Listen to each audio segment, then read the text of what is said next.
महाराष्ट्र शासन कामगार विभाग, महाराष्ट्र कामगार कल्याण मंडळ विभाग पुणे, गट कार्यालय सांगली, कामगार कल्याण केंद्र सातारा यांच्या वतीने जागतिक महिला दिन व सावित्रीबाई फुले पुण्यतिथीचे औचित्याने उल्लेखनीय कार्य केलेल्या कर्तृत्ववान कामगार व कुटुंबीय महिलांचा सन्मान करण्यात आला। रविवार दिनांक 9 मार्च 2024 रोजी हा कार्यक्रम मोठ्या उत्साहात संपन्न झालाय। या कार्यक्रमाची सुरुवात दीपप्रज्वलन व सावित्रीबाई फुले यांच्या प्रतिमेचे पूजन करून करण्यात आले। यावेळी प्रमुख उपस्थिती म्हणून मान्यवर श्रीमंत सौ शिवांजली राजे, संजीव राजे नाईक निंबाळकर, संचालिका Govind milk and milk products private limited Phaltan, Arvind Mehta, ज्येष्ठ पत्रकार Dainik Aikya Dharminder Bhalla saheb, CEO Govind milk and milk products Ganesh Babu saheb, factory manager Govind milk and milk products doctor Jayant Karandikar, Sambhaji Pawar, कामगार कल्याण अधिकारी गट कार्यालय Sangli Yogesh Ranaware, HR manager Govind milk and milk products आदी मान्यवरांची प्रमुख उपस्थिती होती। कार्यक्रमात मान्यवरांच्या हस्ते महिलांचा सत्कार व कृतिशील कामगार व आस्थापना प्रतिनिधी सन्मान सोहळा संपन्न झाला। त्यानंतर सन्मानित महिलांचे व आस्थापना प्रतिनिधींची व मान्यवरांची मनोगते झाली। कार्यक्रमाचे उत्तम सूत्रसंचालन संदीप कांबळे, कामगार कल्याण केंद्र सातारा यांनी केले, तर प्रास्ताविक संभाजी पवार, कामगार कल्याण अधिकारी गट कार्यालय सांगली यांनी केले, तर आभार संदीप कांबळे, कामगार कल्याण केंद्र सातारा यांनी केले। हे तुमचं वाकून बसणं आम्हा डॉक्टरला श्रीमंत करतं, कळलं तर बघा खरं ना। तसं इथपासून सुरुवात केली महिला दिन तेव्हा कोणी निदान 20-25 मिनिटं बोलू का नको? त्या 20 मिनिटं ताट बसणार का? तरच तुमची मान ताट झाली पाहिजे, बरोबर आहे। सावित्रीबाई फुलेंची आपण आठवण करतोय, ताठ मानेने ज्या जगल्या आणि इतर महिलांनी त्यांनी जगवलं ताठ मानेने शिक्षण देऊन। फार डिटेलिंग मध्ये जात नाही, पण महिलेशी संबंधित 4 वाक्यांची बोलण्याचा प्रयत्न करतो मी। आता असं म्हणालो, तेलापासून काय किंमत, समईच्या या वाटीला सोन्याची समय आहे, कशाची महाची गोष्टी सोन्याची समय आहे, मोठी वाट घातलेली आहे। पण त्याच्यात जर का तेल नसेल तर त्याला किंमत आहे का? जो तेला वाचून काय किंमत समईच्या या वातीला, पाण्या वाचून काय किंमत भूमीच्या या मातीला, अरे धारे वाचून काय किंमत तलवारीच्या पात्याला, गोविंद मिल्क वाचून काय किंमत फलटणच्या या मातीला, फलटण शहराच्या मातीला। मी तोंडावर कौतुक करत नाहीये, याच्या आधी मॅडम दोनदा तुमच्याकडे येऊन काही मार्गदर्शन पण व्याख्यान केली, पण मेहता साहेबांचे मी उपकार मानतो।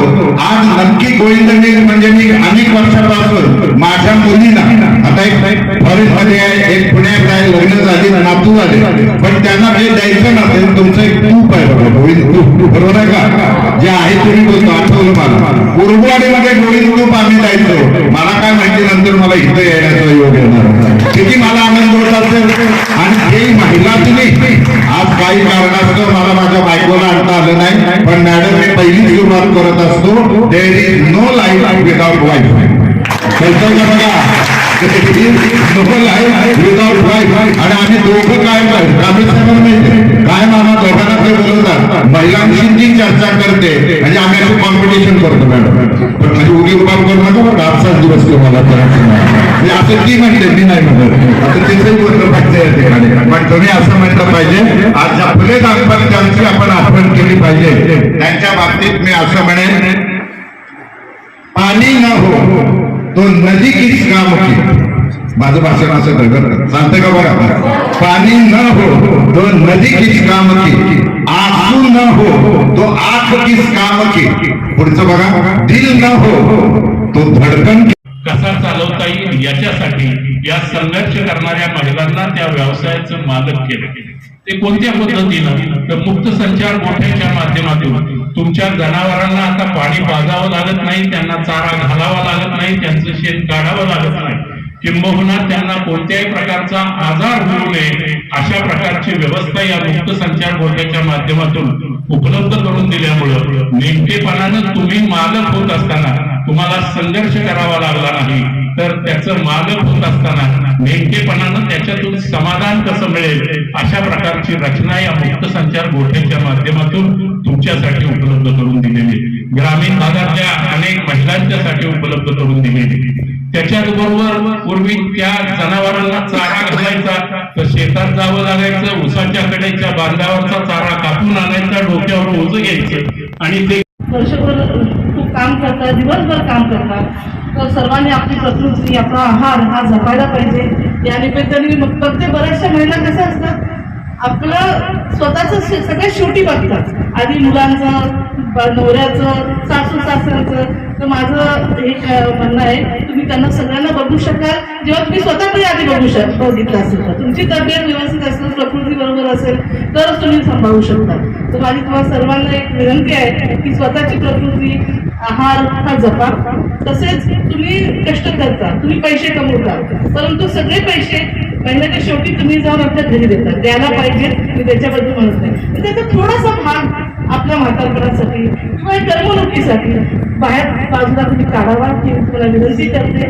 तसेच आता मला सर्वांना माहिती आहे मी जास्त बोलत नाही त्यामुळे मी इथंच थांबते. आणि करंदीकर साहेब आपल्याला आता खूप चांगलं मार्गदर्शन करणार आहेत, आपण त्यांचं ते ऐकू इथं. त्या महिन्याला एक पुरस्कार मिळाला आहे, त्यांचंही अभिनंदन करते. तुम्ही सगळ्यांनी काहीतरी चांगलं काम केलं असणार म्हणूनच तुम्हाला पुरस्कार मिळाला आहे. असं सातत्याने काम चांगलं करा ही विनंती करते आणि माझे 2 शब्द सांगते. Subscribe now and press the bell icon. Never miss an update.